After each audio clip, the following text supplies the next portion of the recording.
नमस्कार, बहुत बहुत स्वागत आपका मौसम तक चैनल पर। मैं हूं देवेंद्र त्रिपाठी। इस वीडियो में बात देश भर के मौसम की। 20 मई को कैसा रहेगा मौसम का हाल, आइए जानते हैं। दोस्तों, अभी राजस्थान और एडजॉइनिंग पंजाब के ऊपर एक सर्कुलेशन है, उत्तर प्रदेश के ऊपर एक सर्कुलेशन बना हुआ है, चक्रवाती हवाओं का क्षेत्र जो एंटी क्लॉकवाइज होता है, इस तरह से घूमते हैं ये सिस्टम। और ये सिस्टम थोड़ा सा मॉइस्चर यहाँ से लेकर के आ रहे हैं, और इस सिस्टम से राजस्थान और पंजाब के ऊपर बने सिस्टम से लेकर उत्तर प्रदेश के ऊपर बने सर्कुलेशन तक एक ट्रफ है। ट्रफ तेलंगाना तक पहुंच रही है।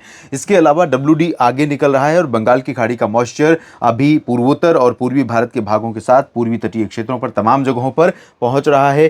साथ ही साथ आप यहां पर देख सकते हैं, ये जो बादल हैं, क्लाउडिंग है, थोड़ा सा गुजरात और राजस्थान के ऊपर बढ़ रही है। लेकिन आज इस समय तक तापमान की बात अगर मैं करूं तो पंजाब, हरियाणा, दिल्ली, राजस्थान और गुजरात, उत्तर प्रदेश, इन तमाम राज्यों में तापमान में गिरावट नहीं हुई है। वजह यह रही कि लगातार दोपहर तक, खासतौर पर 3-4 बजे तक लगातार धूप रही और भीषण गर्मी। इसकी वजह से न सिर्फ धूप रही बल्कि लगातार जो ड्राई वेस्टर्ली विंड्स चल रही थी, इन हवाओं के कारण एटमॉस्फेयर पूरी तरह से क्लीन था और भीषण गर्मी यहाँ पर लोग अनुभव कर रहे थे, एक्सपीरियंस कर रहे थे। लेकिन धीरे धीरे मॉइस्चर बढ़ेगा और थोड़ा सा राजस्थान और गुजरात के ऊपर से जो मॉइस्चर बढ़ रहा है, ये आप देख सकते हैं, ये मध्य प्रदेश के ऊपर है और छत्तीसगढ़, उड़ीसा, उत्तरी जो आंध्र प्रदेश है, इन भागों पर, आंध्र प्रदेश के ऊपर मॉइस्चर थोड़ा सा यहाँ से भी ऐड हो रहा है, क्योंकि एक ट्रफ यहाँ पर बनी हुई है। इधर ड्राई विंड्स आ रही हैं और इधर मॉइस्चर थोड़ा सा ऐड हो रहा है, तो इस वजह से यहाँ पर कुछ गतिविधियाँ देखने को मिल रही हैं। और अनुमान यह है कि अगले 24 घंटों के दौरान देश के कई राज्य ऐसे हो सकते हैं, कई शहर ऐसे हो सकते हैं जहाँ धूल भरी आंधी चल सकती है, जबकि कई राज्यों में भीषण लू का प्रकोप जारी रहेगा। इस बीच दक्षिण पश्चिम मानसून 2023 के जल्द ही अंडमान व निकोबार द्वीप समूह के दक्षिण में पहुंचने की घोषणाएं हो सकती हैं। आइए जानते हैं कहां पर बारिश की संभावना है। दोस्तों, अनुमान यह है कि जो ये ड्राई एरिया दिख रहा है, क्लियर एरिया दिख रहा है, यहाँ पर भी कुछ बादल बनेंगे। लेकिन कहाँ पर बनेंगे और वो बादल क्या बारिश भी देंगे या सिर्फ धूल भरी आंधी या फिर सिर्फ टेम्परेचर को कम करने में रोल प्ले करेंगे। बात करते हैं शुरुआत उत्तर भारत से ही, क्योंकि उत्तर भारत के क्षेत्रों से अभी जो गतिविधियाँ हो रही थी वो बंद हो रही हैं। WD के आगे निकलने के कारण गिलगित बाल्तिस्तान, मुजफ्फराबाद से लेकर लद्दाख और जम्मू कश्मीर, हिमाचल प्रदेश के अधिकांश भागों में ड्राई यानी शुष्क और साफ मौसम बना रहेगा, ऐसा अनुमान है। ना बारिश होगी और ना ही बर्फबारी की संभावना है। इधर उत्तराखंड के क्षेत्रों में उत्तर काशी, चमोली, गंगोत्री, यमुनोत्री, केदारनाथ और बद्रीनाथ समेत जो ऊपरी हिस्से हैं, यहाँ कुछ हिस्सों में हल्की वर्षा और स्नोफॉल की संभावना बनी हुई है। निचले इलाकों में नैनीताल और पंतनगर से लेकर देहरादून, ऋषिकेश, हरिद्वार, इन सभी भागों में क्लियर और ड्राई वेदर लगातार बना रहेगा। मैदानी हिस्सों की बात अगर मैं करूं तो पंजाब, हरियाणा, दिल्ली और राजस्थान, उत्तर प्रदेश, इन सभी क्षेत्रों में शुष्क मौसम बना रहेगा और दोपहर के बाद तक यहां लगातार गर्मी देखने को मिलेगी। और इसी वजह से इन सभी राज्यों में, राजस्थान के शहर हों जैसलमेर, जालौर, जोधपुर, डूंगरपुर, प्रतापगढ़, उदयपुर, सिरोही, भीलवाड़ा, कोटा, सवाई माधोपुर, जयपुर, अजमेर, भीलवाड़ा और भरतपुर, दौसा, करौली, धौलपुर, चूरू, गंगानगर, बीकानेर, हनुमानगढ़, इन सभी भागों में पूरी तरह से पश्चिमी दिशा की शुष्क हवाओं का प्रभाव लगातार बरकरार रहेगा। फाजिल्का, फरीदकोट, लुधियाना, पटियाला, बरनाला, मोगा समेत पंजाब के लगभग सभी शहरों में इसी तरह का मौसम देखने को मिलेगा। दिल्ली और हरियाणा पर भी यही हाल रहेगा। अंबाला से लेकर करनाल, रोहतक से लेकर गुरुग्राम, फरीदाबाद, इधर हिसार, सिरसा, फतेहाबाद, सभी जगहों पर गर्मी का प्रकोप लगातार जारी रहेगा। लेकिन दोपहर के बाद लगभग 4-5 बजे के आसपास से ये जो हवाओं का रुख है पश्चिमी, वो थोड़ा सा टिल्ट होगा और इन हवाओं का रुख तो दोपहर के पहले से ही रहेगा, लेकिन ये नमी यहाँ पर पहुँचते पहुँचते वक्त लगेगा। और नमी जब ऐड होगी तो पंजाब के दक्षिणी भागों में लुधियाना, पटियाला, बरनाला, मोगा और करनाल, रोहतक से लेकर हिसार, सिरसा, रोहतक और गुरुग्राम, फरीदाबाद, हरियाणा में, दिल्ली और पश्चिमी उत्तर प्रदेश के कुछ हिस्सों में, साथ ही राजस्थान के कुछ भागों में 4-5 बजे के आसपास हल्के हल्के बादल या धुंधली सिचुएशन दिखाई देगी, यानी धूप का असर थोड़ा सा कम होने लगेगा। शाम के समय थोड़ा सा बादल 5-6 बजे के आसपास थोड़ा सा और प्रोमिनेंट हो सकते हैं, थोड़ा थिकनेस हो सकती है, बादल जैसे लग सकते हैं। लेकिन ये बादल बहुत मुश्किल है कि कहीं पर भी आंधी बारिश लेकर आएँ। लेकिन क्योंकि प्री मानसून सीजन है, इस समय ऐसी सिचुएशन में जब भी नमी बढ़ती है किसी पर्टिकुलर रीजन में, तो अभी तो ऐसा लग रहा है कि सभी जगहों पर ऐसा होगा, 1-2 जगहों पर ऐसी सिचुएशन बन सकती है कि क्लाउड जो कंडेंसेशन है, यानी बादल बनने की जो प्रक्रिया है वो थोड़ा सा ज़्यादा हो जाए और वो बादल जब मूव करेंगे तो अचानक प्रेशर बढ़ेगा और इससे आंधी आएगी और धूल भरी आंधी के साथ बारिश या बूंदाबांदी हो सकती है। ये इस पूरे रीजन में कहीं भी हो सकता है, लेकिन इसकी प्रोबेबिलिटी बहुत रेयर है।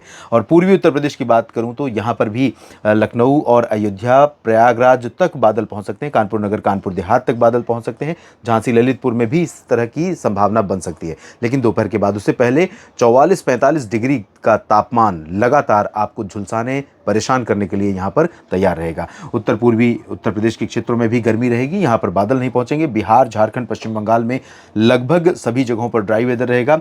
बिहार के उत्तर पूर्वी क्षेत्रों में जो बारिश की स्थितियाँ बनी हुई है वो सिचुएशन बदलेगी और बारिश का दायरा सिमटेगा, लेकिन किशनगंज, पूर्णिया, अररिया, खगड़िया और आसपास के कुछ भागों पर बादल लगातार पहुँचते रहेंगे। लाइटनिंग, थंडरस्टॉर्म के साथ, यानी बादलों की गर्जना और बिजली कड़कने के साथ हवाओं के साथ थोड़ी वर्षा यहाँ पर जारी रह सकती है। उप हिमालयी पश्चिम बंगाल में सिलीगुड़ी, जलपाईगुड़ी, दार्जिलिंग, सिक्किम में गैंगटोक, इन भागों में कई जगहों पर वर्षा हो सकती है, जबकि गंगीय पश्चिम बंगाल, कोलकाता समेत, अलीपुरद्वार समेत तमाम जगहों पर ड्राई वेदर रहेगा। दुमका से लेकर जमशेदपुर, रांची से लेकर धनबाद और डाल्टनगंज सभी जगहों पर झारखंड में भी शुष्क मौसम की संभावना है। पूर्वोत्तर में बारिश जरूर होगी, असम और मेघालय के हिस्सों में, साथ ही साथ मणिपुर, मिजोरम, त्रिपुरा और नागालैंड, अरुणाचल में, इन भागों में कुछ स्थानों पर हल्की से मध्यम वर्षा की गतिविधियां बनी रहेंगी। गुजरात से लेकर ओडिशा के बीच में सभी राज्यों में ड्राई वेदर रहेगा, मध्य भारत के भागों में, लेकिन कुछ नमी का इनपुट होने की वजह से पुरी और कटक के दक्षिण में जो तटवर्ती रीजन है, इन भागों में कहीं कहीं पर बूंदाबांदी हो सकती है बादलों की गर्जना के साथ। और बाकी उत्तरी इलाकों में केंदुझार, कटक, पुरी, पारादीप और राउरकेला, इन भागों में ड्राई वेदर रहेगा। छत्तीसगढ़ के उत्तरी और मध्य क्षेत्रों में लगभग सभी जगहों पर शुष्क मौसम रहेगा। दुर्ग से लेकर सुकमा, दंतेवाड़ा, बीजापुर, नारायणपुर, कोंडागांव, इन भागों में कहीं कहीं पर धूल भरी आंधी और बादलों की गर्जना के साथ हल्की वर्षा होने की संभावनाएं हैं। महाराष्ट्र और मध्य प्रदेश, गुजरात में सभी शहरों पर, सभी जिलों में शुष्क मौसम का प्रकोप रहेगा और गर्मी का प्रकोप रहेगा उत्तरी दिशा की शुष्क हवाओं के बीच में। लेकिन जब दोपहर, एक तो सुबह के समय तक अहमदाबाद से लेकर ये तटवर्ती रीजन है, यहाँ पर थोड़े बादल दिखाई देंगे, उसके बाद बादल हट जाएंगे। दोपहर के आसपास, दोपहर के बाद यहाँ पर बादल फिर से आने शुरू हो सकते हैं। बहुत मामूली क्लाउड होंगे, लेकिन ये लाइट क्लाउड भी इस समय अगर 12 बजे 11 बजे फॉर्म हो जाते हैं तो उनसे क्या होता है कि धूप फिल्टर होने लगती है, तो थोड़ी सी गर्मी जो सीधे हमें लगती है, महसूस होती है, उसका असर कम हो जाता है। तो ऐसी सिचुएशन बनेगी, लेकिन दोपहर के बाद तो ये सिचुएशन मध्य प्रदेश में कहीं कहीं पर सागर, गुना और जबलपुर, बैतूल, होशंगाबाद, छिंदवाड़ा और उज्जैन के बीच में बन सकती है, इंदौर के बीच में, गुजरात में कुछ जगहों पर बन सकती है और कहीं कहीं पर यहाँ महाराष्ट्र में बन सकती है। वैसे महाराष्ट्र में लगभग चारों सब डिवीज़न में बहुत ज़्यादा गर्मी और शुष्क मौसम की संभावना है। दक्षिण भारत के क्षेत्रों में आप देखिए थोड़ा गतिविधियां बढ़ रही हैं और बढ़नी भी चाहिए, क्योंकि मानसून के आगमन का समय नज़दीक आ रहा है। सिचुएशन को फेवरेबल होना चाहिए, तभी मानसून के आगमन की घोषणाएं होंगी। यहाँ केरल में लगभग सभी शहरों में बारिश की संभावना है, जबकि दक्षिणी तटवर्ती कर्नाटक और इससे सटे हुए बेंगलोर, मैसूरू, हसन में कुछ स्थानों पर बादल बन सकते हैं और कहीं कहीं पर हल्की वर्षा हो सकती है। उत्तरी आंतरिक कर्नाटक में लगभग अधिकांश इलाकों में ड्राई वेदर रहेगा। रायचूर, गडक, गुलबर्गा, बेल्लारी, इन सभी भागों में शुष्क मौसम रहेगा और तेलंगाना में पश्चिमी भागों में ड्राई वेदर रहेगा। पूर्वी हिस्सों में कुछ स्थानों पर वर्षा हो सकती है। आंध्र प्रदेश की बात अगर मैं करूँ तो दोस्तों, यहाँ पर विशाखापत्तनम, कलिंगापत्तनम, मछलीपट्टनम से लेकर नेल्लोर के बीच में सभी जगहों पर क्लाउडिंग अच्छी खासी रहेगी और हो सकता है कि बादलों की गर्जना के साथ थोड़ी बहुत वर्षा भी रिकॉर्ड की जाए।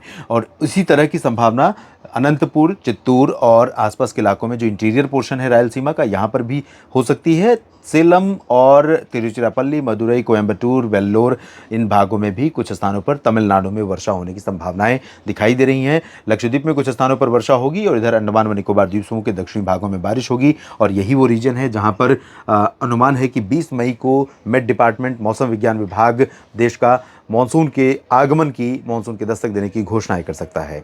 इस वीडियो में फिलहाल इतना ही। लगातार बने रहिए मौसम तक चैनल के साथ। मौसम की तमाम जानकारियां और अपडेट, वेदर फोरकास्ट आपको मैं पहुंचाता रहूंगा इसी प्लेटफॉर्म पर, साथ ही साथ न्यूज़ मीडिया मंच पर। दोनों चैनलों को सब्सक्राइब कर लीजिए अगर अभी तक नहीं किया है तो, और वीडियो में दी गई जानकारियाँ ठीक लगती हैं तो लाइक और शेयर करना ना भूलें। धन्यवाद।